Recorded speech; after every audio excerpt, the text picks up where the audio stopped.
Alreet Cinefreaks. My name's Chris, and for the last 50 years, I've been a... Hello everyone and welcome. Wow, already another week's passed and we're up to 1981. Thank you for joining me. I've had such a busy week. I've been moving furniture and sorting a lot of DVDs out. I haven't even had time for a shave. You know what? And then I thought, yous aren't here to see me. Yous are here for the quiz. So let's get on with it. Top 10 Canny Good Film Quiz of 1981.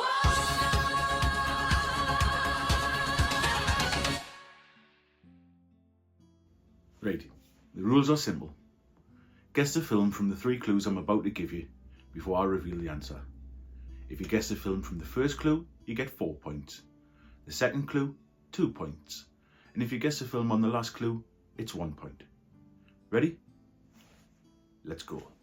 Last week, I asked you to guess which of the 1980 top 10 Canny Good films was my favourite. It was The Shining, making it the 5th film to be added to my lifetime top 50 list. Right, let's get on with the quiz, shall we? The director wrote this script when he was 18, but had to wait over a decade before he made it. He wanted the special effects technology to catch up with his vision. The actor who plays Dr. Hirsch in this film, John Woodvine, is actually a local lad from just over the water in South Shields. The Slaughtered Lamb pub at the beginning of this film, it actually isn't in Yorkshire. The exterior of it is in Wales and the interior is in Surrey. Well, surely the name of the pub gave it away there. It was, of course, An American Werewolf in London. It is available to stream on Prime if you've got a subscription, otherwise it's physical media. This film marks the American film debut of martial arts legend Jackie Chan. In this film, the actor, Roger Moore, he plays a parody of himself and a parody of his character James Bond. Although the plot of this film seems like Hollywood madness, it's actually based on a real-life illegal cross-country race that the screenwriter once took part in. The film, if you didn't know, The Cannonball Run. When I first seen this, as a kid, it was like seeing a live-action version of the Wacky Races, the cartoon. I loved it. Anyway, it's available to stream on Prime with a subscription, or you can get it on physical media, like I did. I paid 10 pence for this from the Far Place Animal Rescue, so thank you to whoever donated it. I've saved it from landfill. This film is the final masterpiece of special effects pioneer Ray Harryhausen. Thank you for your service to the film industry, Ray. God bless you, sir. Before she was at Hogwarts or Downton Abbey, Dame Maggie Smith played the goddess Thetis in this mythic adventure. Release the Kraken. They just don't make them like this anymore, do they? Not even the reboot came close. It is Clash of the Titans. Again, it's available to rent on many streaming What?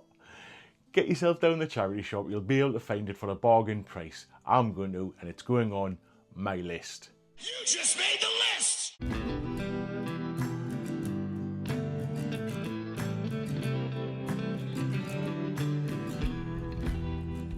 Time to take a little break from the quiz now, as we look back at what was happening in and around Newcastle in 1981. 1981 saw the first ever Great North Run. Inspired by a similar race in New Zealand, Olympic runner Brendan Foster started what would become the world's largest half marathon. I wonder how many feet have run across the Tyne Bridge since then. Anyway, while computers had been invented in 1981, most Geordies wouldn't have known a floppy disk from a floppy... But not this fella. This is Sir Graham Wiley, CBE. And back in 1981, him and 2 of his mates created a little piece of accounting software which would go on to change the back office of millions and millions of small businesses up and down the country. It is now the global giant, Sage. I worked there personally for 17 years, and while it was an amazing company to work for, it was never the same after this fella left. Miss your boss. Hope you're keeping well, mate. In 1981, local photographer Tish Murtha released her youth unemployment exhibition at the Side Cinema. You know, that masturbate cinema I mentioned back in 1977. Anyway, it caused a massive stir in the community because many people from outside of Newcastle, they classed it as poverty porn photos, when the reality was, it was photos of kids growing up in the West End of Newcastle, jumping out of windows, onto mattresses, you know, great times. And I should know, because that's where most of my family grew up, Benwell, Scotchy, Elsick, and that's where these photos were taken. Anyway, our daughter released a book years later. It sold out very quickly, and it hasn't been reprinted, so if anyone's got one out there, you know, get in touch. I'd love to see it just to reminisce. And this last one's just a little quick one, but a very important one. In October 1981, just down the road somewhere in Teesside, the love of my life, my Snow White, my wife, was born into the world. Love you, gorgeous. Right, enough of that soppy stuff. Back to the quiz. This director's off to an absolute flyer. This is the 4th time he's appeared in my top 10 lists, and we're only up to episode 6. Will any other director catch him up? Let me know who your favourite director is down in the comments. This film was set in 1997 as a vision for the future. I remember when 1997 was the future, and now it's 29 years ago. How did that happen? I thought you were dead. Heard you were dead. Heard you were dead. I heard you were dead. Listen, Snake, I swear to God, I thought you were dead. Yeah, you and everybody else. Did you work that one out? Kurt Russell as Snake Plissken in Escape from New York. It's available to stream on Prime. Again? Seriously, Jeff? Fair play to you. I'm sure I'll get it on DVD one day. Moving on. From boxer to wrestling coach to goalkeeper, this lead actor certainly likes his films with a sporty connection. Here I do these. Go. Easy. I don't want to give any spoilers for this film, however, seeing that it was released 41 years ago, I feel alright sharing the final score. What a match. Did you work that one out? It was Victory, or as us Geordies know it, Escape to Victory. This film used to be on the telly every Christmas, so there must be hundreds of VHS tapes in landfill with this film on it. Anyway, to see it these days, you got to pay for it on streaming services or get it on physical media. Oh, for F's sake. In 1981, cinemas up and down the country started getting the Pac-Man arcade machine installed. They found that audiences would arrive up to half an hour early for their film just so that they could munch on pills and chase ghosts. In a weird Matrix-style glitch, 1981 saw Maureen Stapleton receive her Academy Award for Best Supporting Actress. Nothing weird about that, you might think. However, the previous 3 winners of the same award all had the initials MS. The 1981 film Polyester by John Waters had a unique experience for the audience who went to see it at the cinema. They were each given a scratch and sniff card, so when prompted in the film, they could scratch off the card and smell the excitement of what was happening on screen. The smells included, see if I can remember these, flatulence, gasoline, pizza, model airplane glue, skunk, dirty shoes, and air freshener. So basically it was every smell you would expect to smell in a 1981 cinema, except maybe the air freshener. 1981 was the year that they held the very first Razzie Awards. These are like the anti-Oscars, which honour like the worst films that have been made in the previous year. Still going strong today. Oh, for F's sake. Don't you open that trap door, 'cause there's something down there. Remember that? Aye, well, the finale of this film reminded me of that programme when I first seen it. Only a lot scarier. During the video nasties era of the early 80s, this film was on a list of videos that could be seized under the Obscene Publications Act. This director has 3 rules of a horror film. The innocent must suffer, the guilty must be punished, and the hero must taste blood to be a man. Of course, it's a terrifying horror classic, The Evil Dead.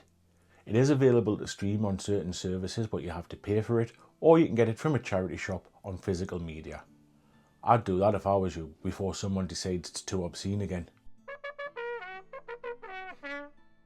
This is the first time that this director has appeared in any of my top 10 lists to date, having narrowly missed out in 1978 with his debut film, The Driller Killer.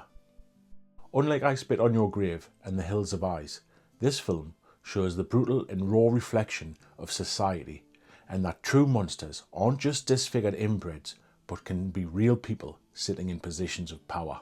The lead actress, Zoe Lund, was 17 when she made this film.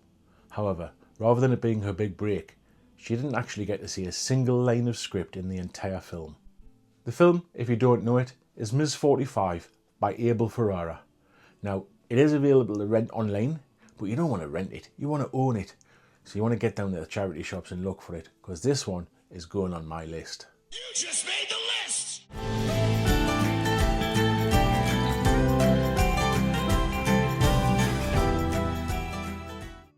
Well, of course, I couldn't do my top 10 without a few other notable mentions now, could I? Turns out I'd seen a total of 39 films released this year.